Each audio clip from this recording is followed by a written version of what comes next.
তোমার হেলমেটটা খোলো না। দাঁড়াও দাঁড়াও দাঁড়াও দাঁড়াও। এদিকে বাংলাদেশের বউ ও বোনকে নিয়ে পাবলিকলি ভিডিও পাবলিশ করে তারা আজকে বড় ইউটিউবার মনে করে। এই হলো তাদের ভিডিও করার ধরন ও ট্যালেন্ট।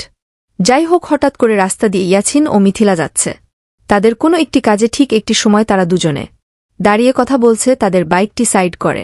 এমন সময় বাংলাদেশের মারাত্মক ব্লগারের বউ অন্তরার পরিবারের কিছু মানুষ এসে এই ইয়াছিনের বউ মিথিলাকে আঘাত করে, বেচারির হাত পা ভেঙে দেওয়ার চেষ্টা করে। আপনারাই বলেন কতটা সুশিক্ষিত হলে এমন কাজ করতে পারে।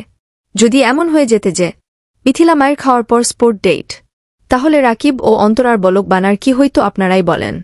তাদের 100 মিলিয়নের আশার কি হতো আপনারাই বলেন। ভিডিওটি দেখে আপনারা কমেন্ট করে জানাতে পারেন আপনার মূল্যবান মতামত। আচ্ছা, একটা সেনজি নেন, সমস্যা নেই, একটা সেনজি নেন। না না, এই জায়গায় থাকবোই না, একটা সেনজি নেন। কালকে ওকে নামে যে ডিবিতে আমি মামলা দিতে আসছি, সমস্যা নেই।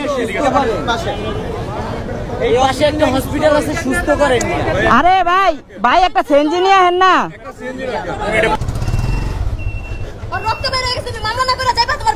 না না, আমি তো মামলা না করে যাবো না। ওরে দেন, আমার